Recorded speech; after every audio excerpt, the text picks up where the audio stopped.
Había una caja de cartón en el suelo mojado de la calle. No era grande, no era pesada, pero contenía todo lo que una familia había decidido que Elena Vargas merecía llevarse de una vida entera vivida dentro de esa casa. Una Biblia con páginas subrayadas a mano, ropa doblada con el mismo cuidado con el que Elena hacía todo, y una fotografía familiar donde alguien, con tijeras y con intención, había recortado su rostro, no el de nadie más, solo el suyo. Elena estaba parada en la acera, mirando esa caja, con la lluvia cayendo despacio sobre sus hombros. No lloraba, ya no. Era como si el cuerpo hubiera tomado la decisión de no gastar más en lágrimas lo que ya no podía recuperarse. Detrás de ella, la puerta principal de la casa donde había crecido estaba cerrada con llave. Su hermano Rodrigo había sido quien la cerró, sin decir una palabra, sin mirarla a los ojos, con esa frialdad que solo es posible cuando alguien ha ensayado ese momento muchas veces en su cabeza antes de vivirlo. Y la voz de su madre,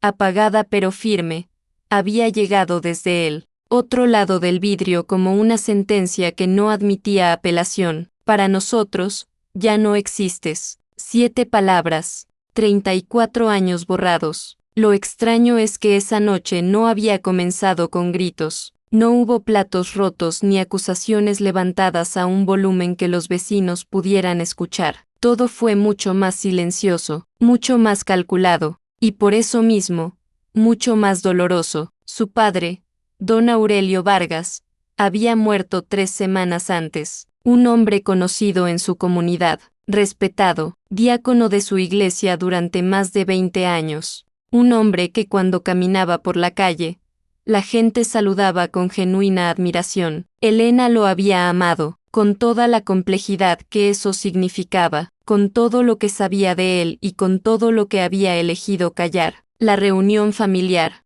Esa noche había sido convocada por Rodrigo bajo la excusa de organizar los asuntos de la herencia, algo necesario, dijo, algo que había que resolver entre la familia, sin abogados externos, sin complicaciones. Elena llegó puntual, se sentó en la misma silla donde siempre se sentaba en esa mesa familiar. Camila, su hermana menor, estaba al lado de Rodrigo con una expresión que Elena no supo leer en ese momento, pero que más tarde entendería perfectamente. Rodrigo puso un documento sobre la mesa, dijo que era un trámite, una formalidad legal para simplificar el proceso de sucesión, que todos debían firmar para que las cosas avanzaran sin problemas, sin demoras, sin costos innecesarios para la familia. Elena tomó el documento, lo leyó, no rápido, como se esperaba de ella, lo leyó con calma, línea por línea,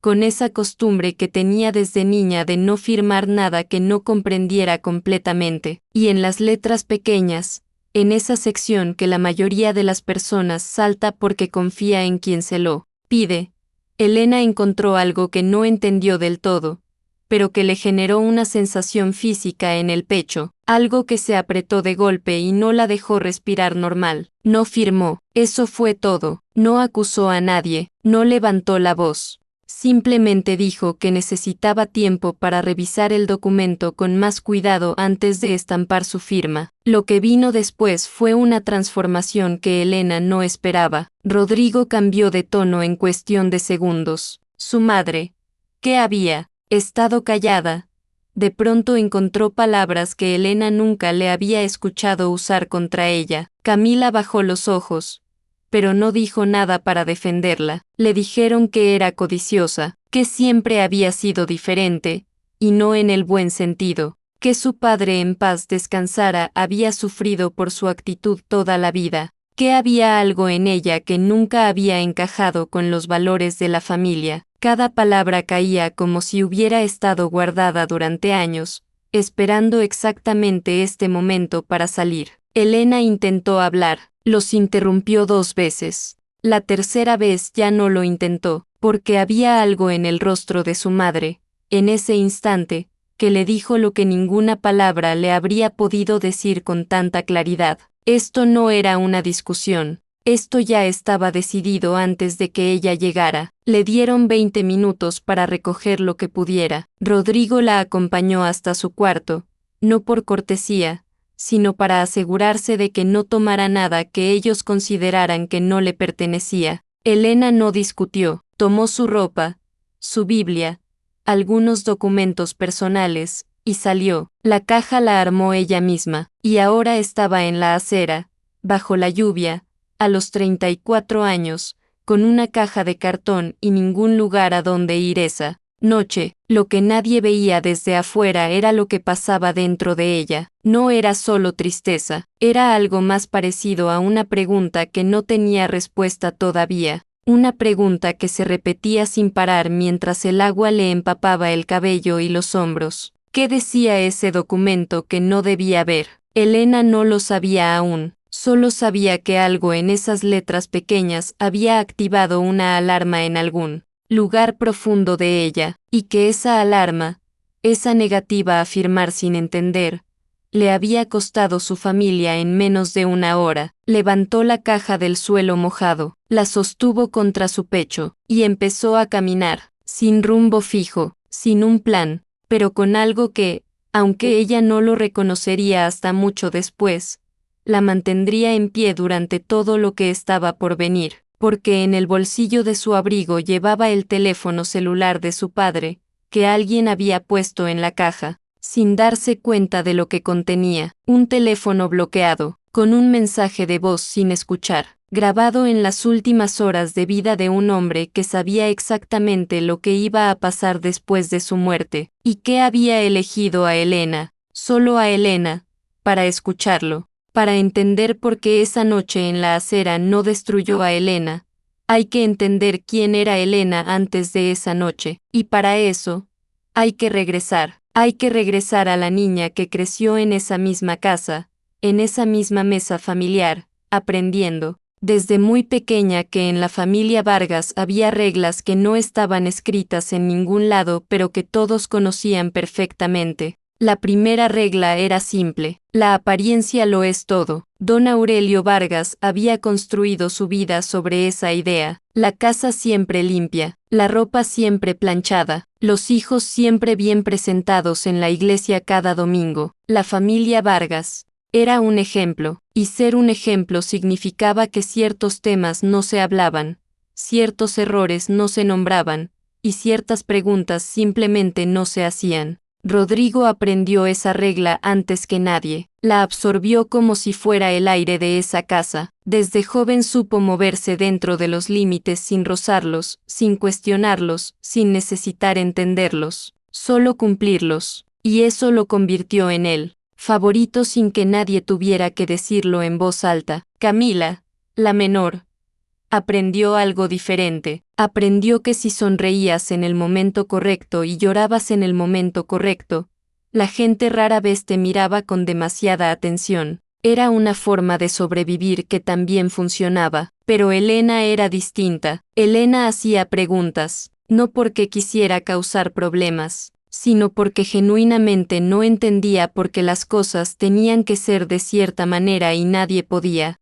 explicarlo. Preguntaba en la mesa familiar, preguntaba en la iglesia, preguntaba cuando algo no le parecía justo, aunque todos los demás parecieran estar de acuerdo. Eso incomodaba a su padre, no de una manera que se expresara con enojo, sino de una manera más sutil, un silencio que se alargaba un segundo más de lo normal, una mirada que decía, sin palabras, que había cosas que era mejor no remover. Elena lo notaba, y callaba, pero no olvidaba. El momento que la marcó para siempre ocurrió cuando tenía 12 años. Era un sábado por la tarde. Elena estaba haciendo tarea en el corredor de la casa cuando escuchó que tocaban la puerta principal. Su padre estaba en el estudio y le gritó desde adentro que fuera ella a ver quién era. Elena abrió la puerta. Del otro lado había una mujer. No era vieja, pero tenía el aspecto de alguien a quien la vida había pesado mucho en poco tiempo. Traía consigo a 3 niños, el mayor de no más de 8 años. Todos estaban bien vestidos, pero con esa pulcritud particular de quien cuida La ropa porque sabe que no tiene otra. La mujer preguntó por don Aurelio, con respeto, con una voz que intentaba mantenerse firme pero que temblaba levemente en los bordes. Elena le dijo que esperara y fue a llamar a su padre. Lo que pasó a continuación fue algo que Elena nunca entendió del todo en ese momento, pero que quedó grabado en algún lugar dentro de ella con una claridad que los años no borraron. Su padre se asomó al corredor, vio a la mujer desde lejos, y algo en su expresión cambió, solo por un segundo, pero Elena lo vio. Luego su padre se agachó hasta su nivel, le puso una mano en el hombro, y le dijo en voz muy baja que saliera a decirle a esa señora que se habían equivocado de dirección. Elena lo miró, sin entender. Su padre sostuvo su mirada con una calma, que no admitía negociación, y Elena, con 12 años, sin las palabras para nombrar lo que sentía, obedeció, salió, le dijo a la mujer que lo sentía, que se habían equivocado de casa. La mujer la miró un momento, con unos ojos que Elena no olvidaría, y luego asintió despacio, tomó de la mano al hijo mayor, y se fue con sus 3 niños caminando por la misma calle por donde habían llegado. Elena cerró la puerta, y cargó ese momento en silencio durante más de 20 años. No supo hasta mucho después quién era esa mujer, no supo hasta mucho después lo que su padre le había hecho a esa familia, pero algo en ella, desde esa tarde, cambió de una manera que no tenía nombre entonces. Cuando llegó el momento de elegir una carrera, Elena eligió trabajo social. Su familia no lo entendió. Rodrigo lo dijo directamente, era una carrera de gente que no tenía ambición. Su madre lo dijo con más delicadeza pero con el mismo fondo.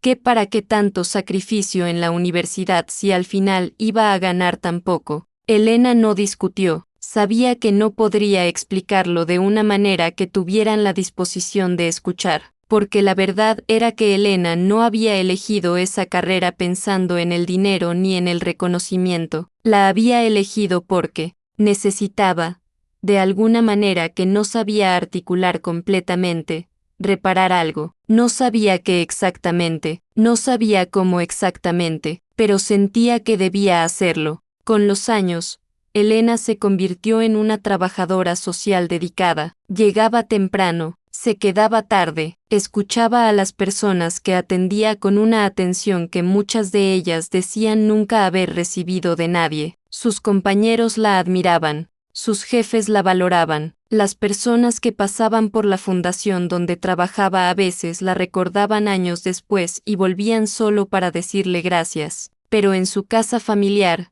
eso no contaba. En su casa familiar, lo que contaba era que tenía 34 años, que no se había casado, que no tenía casa propia, que no había acumulado lo que la familia consideraba señales visibles de éxito. Rodrigo sí las tenía. Rodrigo tenía empresa, tenía esposa, tenía hijos, tenía el lugar que la familia consideraba que le correspondía al hijo mayor de los Vargas. Camila también había seguido el guión esperado, se había casado bien, como se decía en esa familia, vivía cerca, visitaba los domingos, nunca preguntaba cosas incómodas. Elena era la que no encajaba, la que hacía preguntas, la que trabajaba con gente en situación vulnerable en lugar de construir algo que la familia pudiera mostrar con orgullo. Y don Aurelio, en los últimos años de su vida, cuando la enfermedad empezó a quitarle primero la energía y luego la claridad,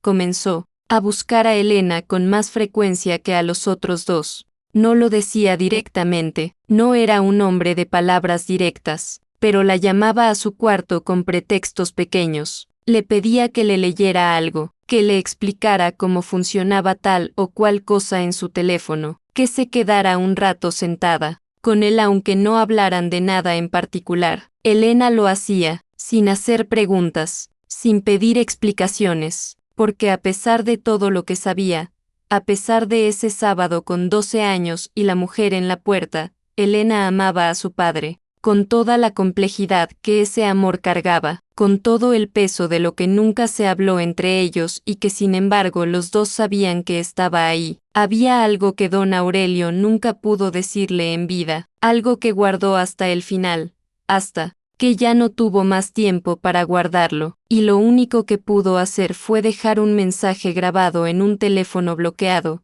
dentro de una caja de cartón, en manos de la única persona que él sabía que no lo ignoraría, aunque todavía no pudiera escucharlo, aunque primero tuviera que atravesar lo más oscuro que estaba por venir. La habitación que Elena rentó tenía una ventana pequeña que daba a un callejón. No entraba mucha luz, pero Elena no se quejó. Pagó el primer mes con lo que tenía ahorrado, puso su ropa en el closet pequeño, colocó la Biblia de su padre sobre la mesita de noche, y decidió que ese espacio, por humilde que fuera, era suyo, y que nadie la sacaría de él. Los primeros días fueron de una soledad que Elena no había experimentado antes. No era la soledad de estar sola físicamente, era algo más profundo, era la soledad de saber que las personas que deberían preguntarse cómo estás no lo estaban haciendo. Ninguna llamada de su madre, ningún mensaje de Camila, nada. El silencio de una familia que decide que alguien no existe es diferente a cualquier otro silencio. Tiene un peso particular. Ocupa los espacios de una manera que el ruido nunca podría ocupar. Elena iba al trabajo,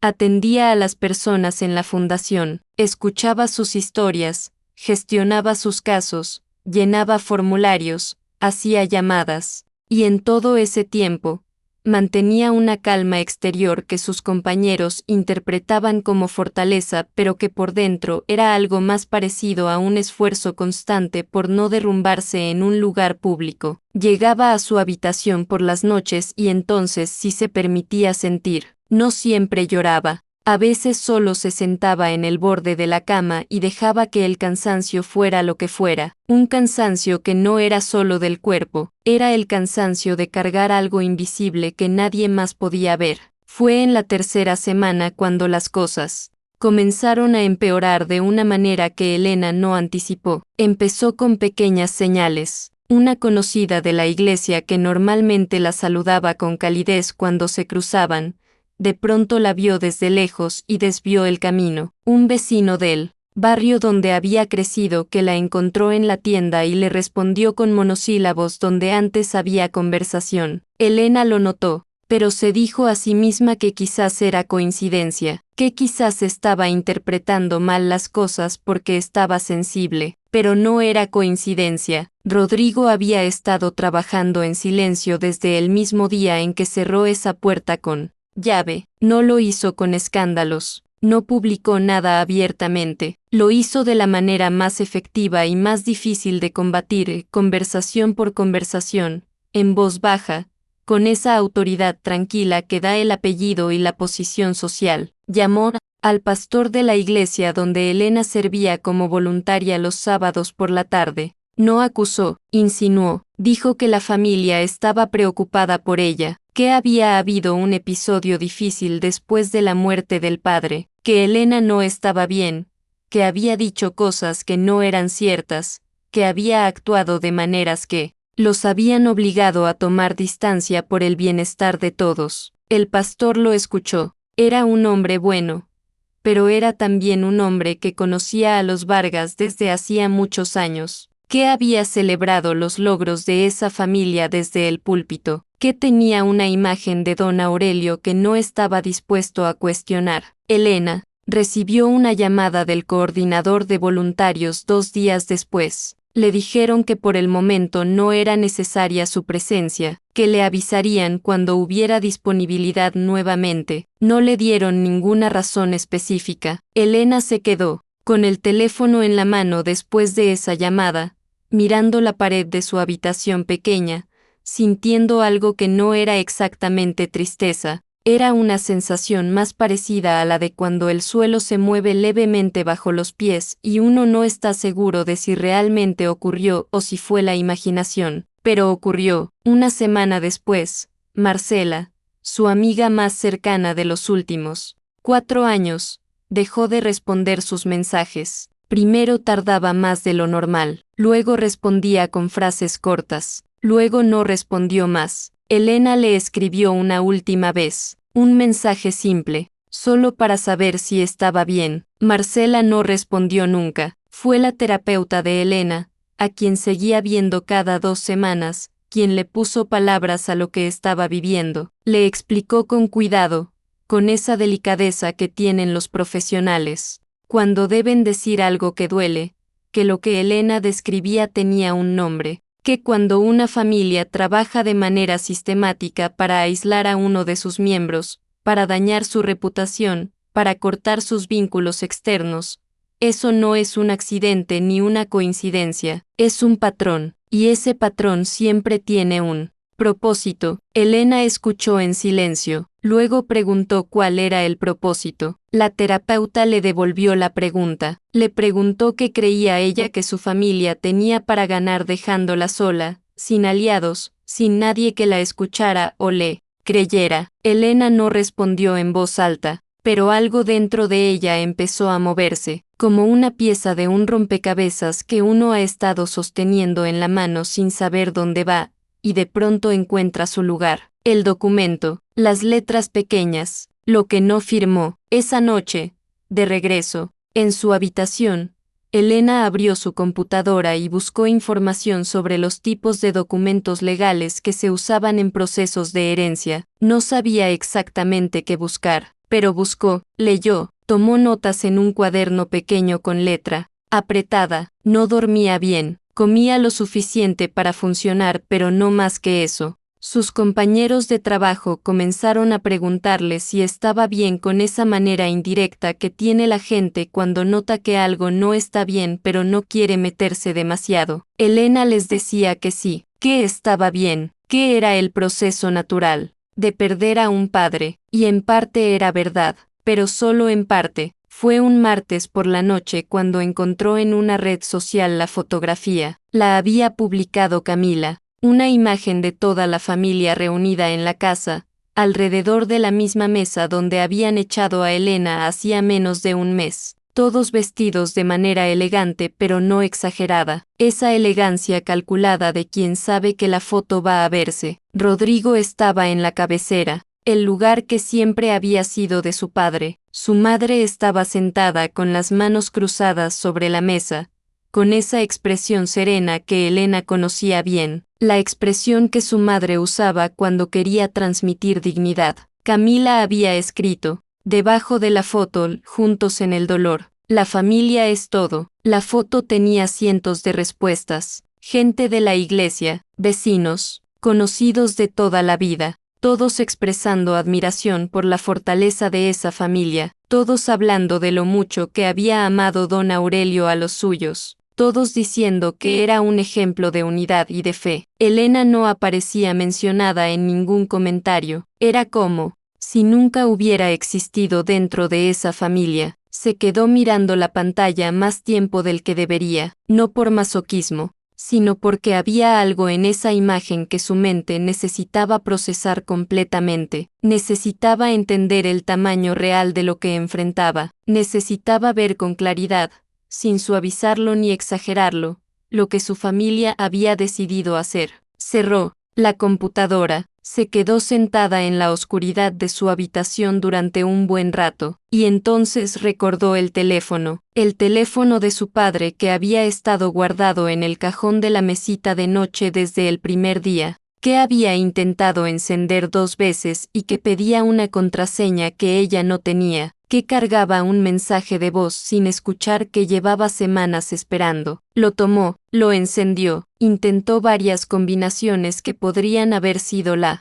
contraseña de su padre, fechas de cumpleaños, el año de su matrimonio, el número de la casa donde vivieron antes. Ninguna funcionó, pero esta vez, en lugar de guardarlo de nuevo y esperar, Elena tomó una decisión. Al día siguiente llevó el teléfono a un técnico en reparación de dispositivos, un hombre mayor, discreto, con un local pequeño lleno de teléfonos apilados en estantes. Le explicó que era el teléfono de su padre fallecido y que necesitaba acceder a él por razones personales. El técnico lo examinó, le dijo que podría intentarlo pero que no garantizaba resultados, que le dejara el teléfono unos días. Elena lo dejó, y mientras esperaba, hizo algo que no había planeado hacer. Abrió la caja de cartón que todavía no había vaciado del todo, no porque no hubiera tenido tiempo, sino porque algo en ella había postergado ese momento, como si abrir completamente esa caja fuera terminar de aceptar algo que aún le costaba aceptar del todo. Sacó la ropa, la Biblia ya estaba sobre la mesita. Sacó algunos papeles que había metido deprisa esa noche bajo la lluvia, y entre esos papeles, doblada 3 veces, encontró una hoja que no reconoció de inmediato. Era una dirección, escrita a mano, con una letra que Elena conocía perfectamente, porque la había visto toda su vida en tarjetas de cumpleaños y notas dejadas en la cocina. Era la letra de su padre, pero temblorosa, la letra de alguien que ya no tenía fuerza en la mano pero que necesitaba escribir algo de todas maneras. La dirección correspondía a una ciudad a 3 horas de distancia. Debajo de la dirección había un nombre, el nombre de un notario, y debajo del nombre, en la misma letra temblorosa, 3 palabras que don Aurelio había escrito como si supiera exactamente en qué momento su hija las iba a encontrar. Las 3 palabras decían, «B, es tuyo». Elena leyó esas palabras 3 veces. 4.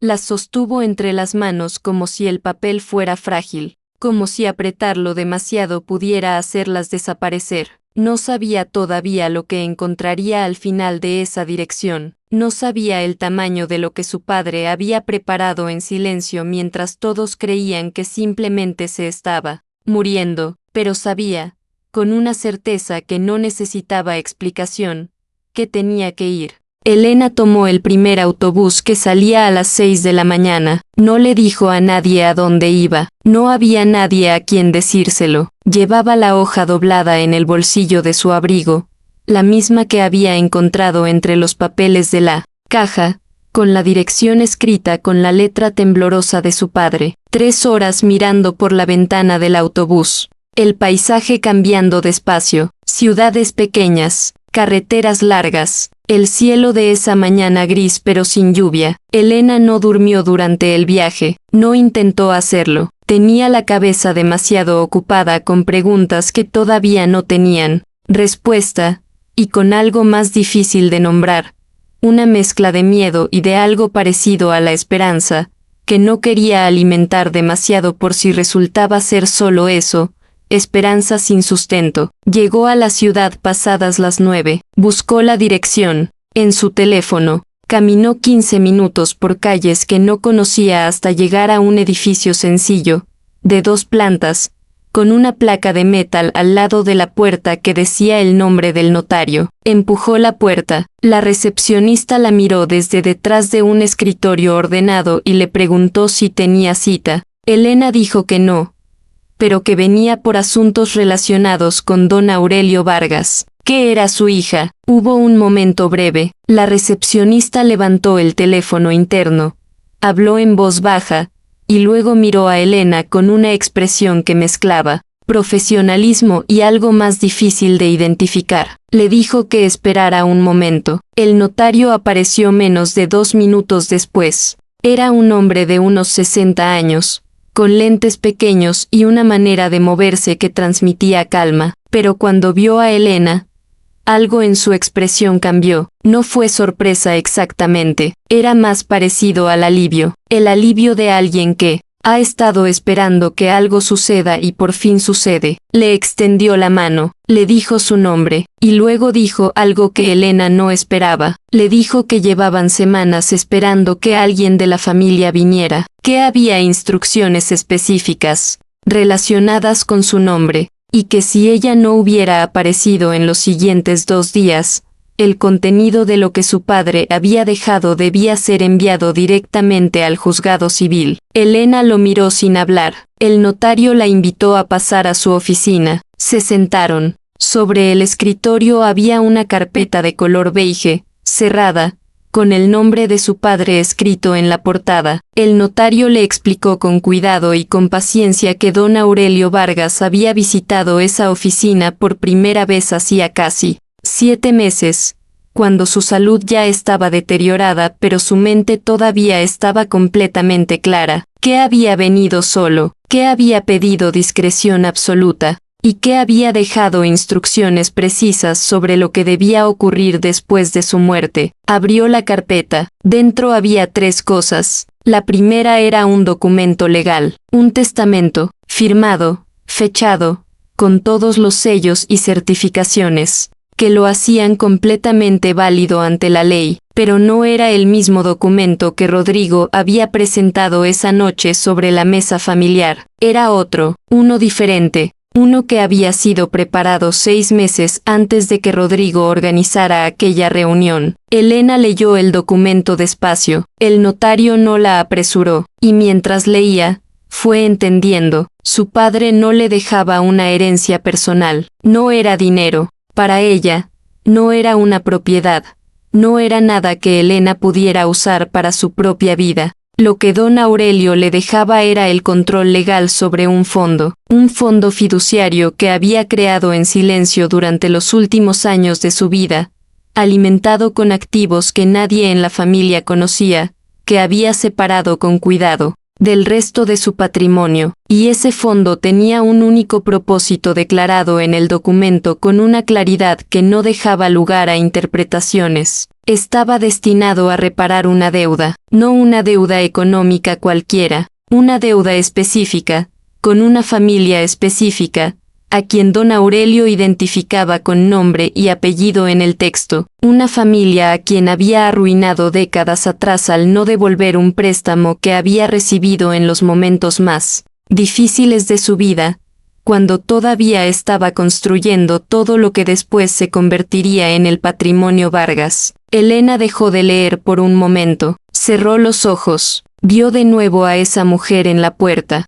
los 3 niños, la mano del hijo mayor tomada por su madre mientras se alejaban por la calle. Abrió los ojos y siguió leyendo. El documento decía que Elena era la única persona designada para administrar ese fondo y ejecutar su propósito, y explicaba el porqué en términos legales fríos, pero que Elena leyó con el calor de todo lo que significaban, porque ella era la única que sabía, la única que había cargado ese secreto sin que nadie se lo pidiera, la única que había elegido callarlo por lealtad a un padre que nunca se lo había agradecido en voz alta, la única que, cuando llegó el momento, no firmó un documento que hubiera bloqueado todo para siempre. El notario le dijo que estaba lista para ver la segunda cosa. Era una carta, manuscrita, varias páginas, con esa letra temblorosa que Elena ya reconocía. No la leyó en voz alta. El notario le indicó con un gesto discreto que podía tomarse el tiempo que necesitara, y se recostó levemente en su silla mirando hacia otro lado con la delicadeza de ¿quién sabe cuándo debe volverse invisible? Elena leyó. Su padre empezaba la carta pidiendo perdón, no de la manera genérica en que la gente pide perdón cuando no sabe exactamente por qué lo pide. Lo pedía de manera específica, detallada, con la honestidad de alguien que ya no tiene nada que proteger porque sabe que le queda poco tiempo para proteger cualquier cosa. Le contaba lo que había hecho, le explicaba la deuda, el origen, las decisiones que había tomado cuando era joven y ambicioso y estaba convencido de que el fin justificaba los medios.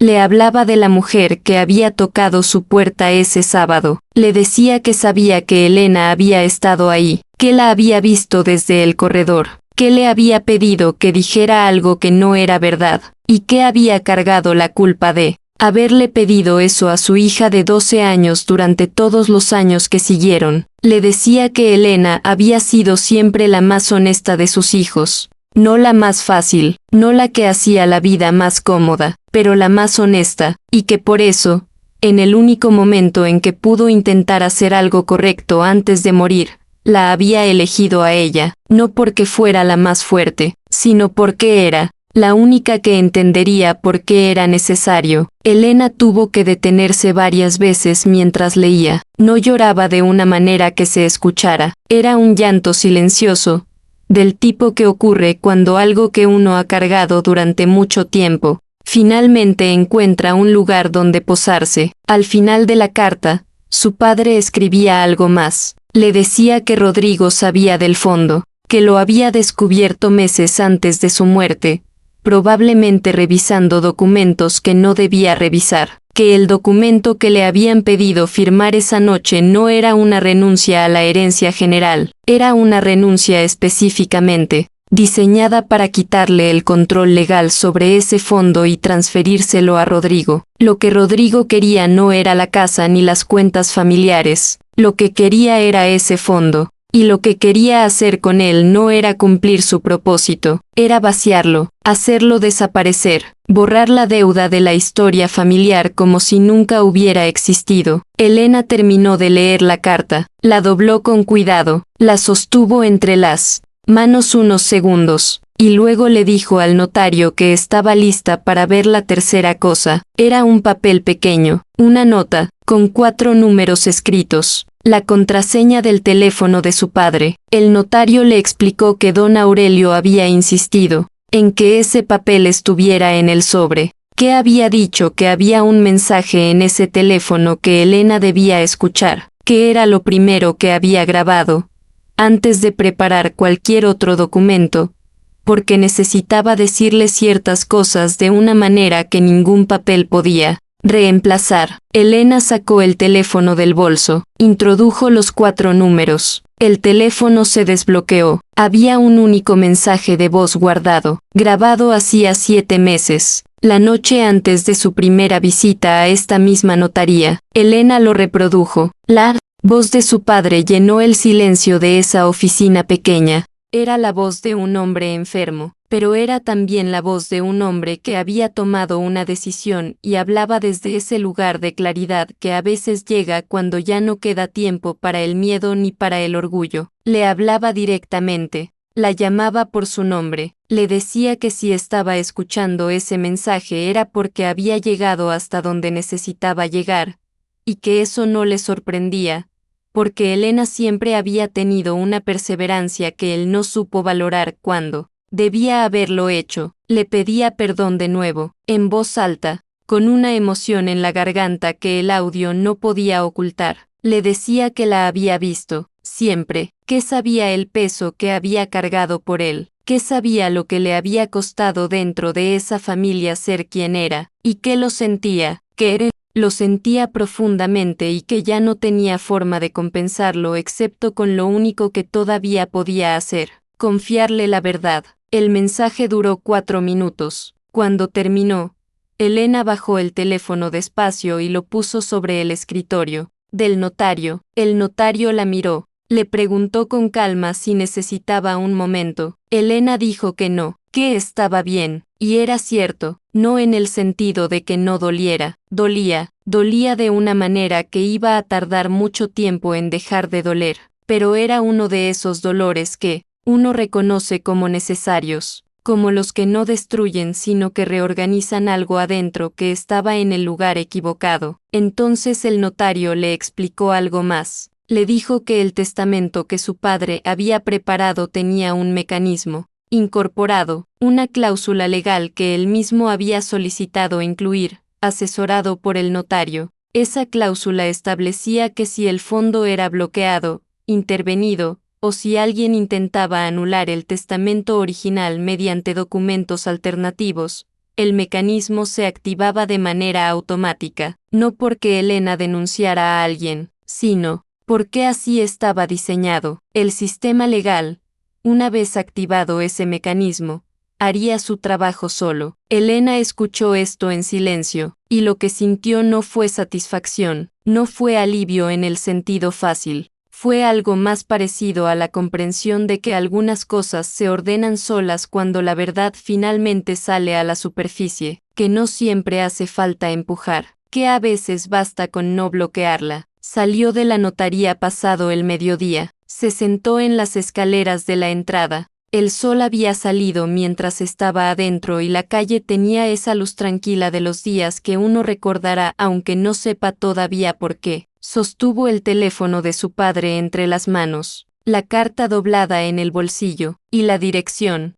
de una familia que todavía no sabía que alguien estaba a punto de tocar su puerta para devolverles algo que nunca debieron perder. Elena no pensó en Rodrigo en ese momento. No pensó en su madre ni en Camila, pensó en esa mujer, en sus 3 hijos, en la mano tomada mientras se alejaban por la calle, y pensó que era momento de encontrarlos. Encontrar a la familia no fue fácil, pero tampoco fue imposible. El notario tenía una dirección antigua, un punto de partida. Elena tiró del hilo con la misma paciencia con la que había aprendido a hacer todo en su trabajo, sin prisa, sin rendirse, con la convicción de que las personas no desaparecen, solo se mueven. Tardó 2 semanas en localizarlos. La mujer de la puerta se llamaba Rosario, tenía ahora casi 70 años. Vivía con su hija mayor en una ciudad diferente a donde Elena la había visto por última vez,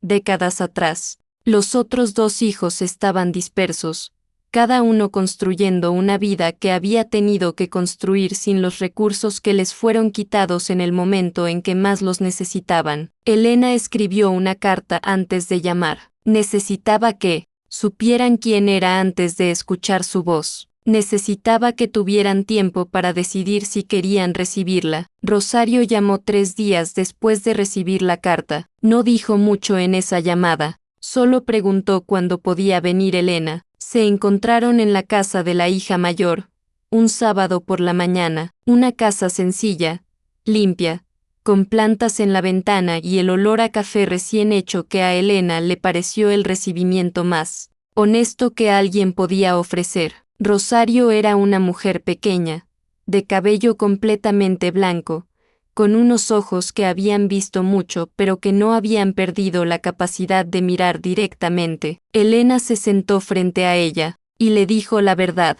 toda, sin suavizarla más de lo necesario y sin hacerla más dramática de lo que ya era. Le habló de su padre, de la deuda, de lo que había hecho y de lo que no había hecho. Le habló del fondo, de lo que contenía, de lo que estaba legalmente destinado a ellos. Rosario la escuchó sin interrumpirla. Cuando Elena terminó, hubo un silencio que duró lo suficiente para sentirse. Luego Rosario dijo algo que Elena no esperaba. Dijo que ella ya lo sabía, que siempre supo que la niña que había abierto esa puerta décadas atrás no había elegido decirle lo que le dijo, que era demasiado pequeña para cargar con una decisión así, que lo había entendido en el momento en que vio sus ojos. Elena sintió que algo dentro de ella, algo que había estado tenso durante más de 20 años, se aflojaba de golpe. No pudo evitar llorar. No fue un llanto dramático, fue el tipo de llanto que sale cuando el cuerpo finalmente suelta algo que ya no necesita cargar. Rosario no dijo nada, solo extendió la mano sobre la mesa y la puso sobre la de Elena. Eso fue todo, y fue suficiente. La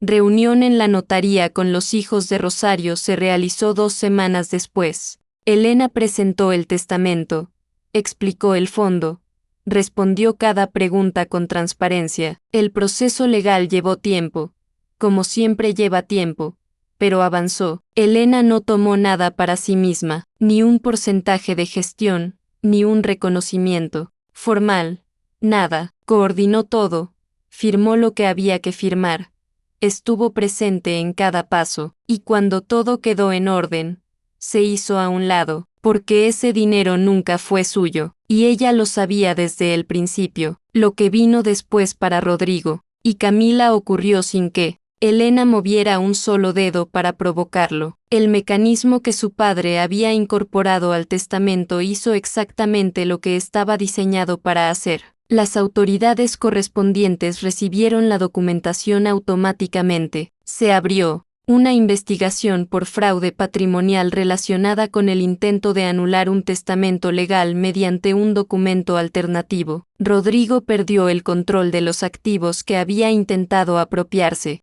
La empresa que había estado administrando como si fuera completamente suya quedó sujeta a revisión legal. El nombre que había protegido con tanto cuidado empezó a aparecer en conversaciones que no podía controlar. Camila, que había participado, a través de su silencio y su presencia en aquella mesa esa noche, enfrentó consecuencias en los círculos sociales donde tanto le importaba ser vista de cierta manera, y su madre quedó en una casa que la familia ya no podía costear de la misma manera, con un silencio a su alrededor que ella misma había construido piedra por piedra. Elena no celebró nada de esto. Cuando le llegaron noticias de lo que estaba pasando, a través de conocidos que de pronto volvían a escribirle como si el tiempo no hubiera pasado, Elena las recibía con una calma que no era indiferencia, era algo diferente, era la calma de quien entiende que la justicia no necesita su entusiasmo para funcionar, que algunas cosas se ordenan solas cuando la verdad ya no tiene dónde esconderse. Lo que sí le importó, lo que sí guardó con cuidado, fue una llamada que recibió de la hija mayor de Rosario 3 meses después de que todo quedara resuelto legalmente. La hija le dijo que su madre había podido mudarse a un lugar mejor, que el hijo que vivía más lejos había podido visitar por primera vez en años sin preocuparse por el costo del viaje, que habían podido hacer cosas pequeñas que para ellos significaban mucho, y que Rosario quería que Elena supiera que rezaba por ella. Elena estuvo un buen rato con el teléfono en la mano después de esa llamada, mirando por la ventana pequeña de su habitación, que seguía dando al mismo callejón, pero que ese día tenía una luz diferente o quizás era ella quien la veía diferente. Abrió la Biblia de su padre, la había leído muchas veces, conocía las páginas subrayadas, sabía en qué versículos había puesto su padre más presión con el lápiz,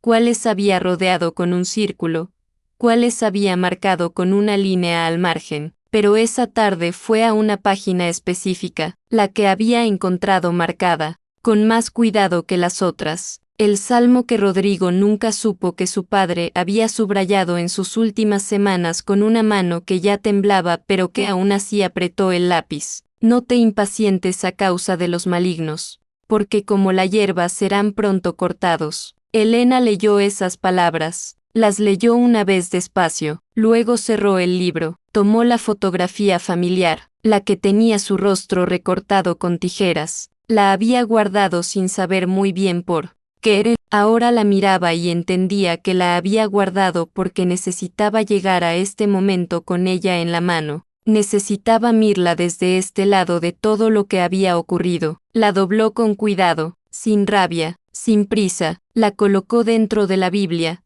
en esa misma página del Salmo, y cerró el libro sobre ella. Semanas después, Elena formalizó legalmente la organización sin fines de lucro que administraría el fondo de manera permanente. Le puso un nombre sencillo, empezó a trabajar en nuevos casos, familias que necesitaban lo que el fondo podía ofrecer, personas que habían perdido algo que merecían recuperar. No tenía riqueza personal, tenía el mismo sueldo de siempre, la misma habitación, la misma ventana pequeña, pero tenía algo que no había tenido en mucho tiempo, no tenía el peso de lo que no era suyo. El día que fue a recoger sus cosas definitivamente de la bodega donde las había guardado desde la noche de la caja, encontró en el fondo de una bolsa una foto diferente, una que no recordaba haber metido. Era pequeña, de esas fotos antiguas, impresas en papel brillante. Era ella de niña, tendría unos 7 años. Estaba sentada en el jardín de la casa familiar, con el sol dándole de frente, mirando a la cámara con una expresión seria pero con algo en los ojos que no era tristeza, era curiosidad. Era esa mirada particular de los niños que todavía no saben que el mundo va a pedirles que dejen de preguntar. Elena miró esa foto durante un momento largo, luego la guardó en el bolsillo de su abrigo, cerca, donde pudiera sentirla, y salió a la calle con las manos libres y la espalda derecha, sin mirar atrás, sin necesitarlo.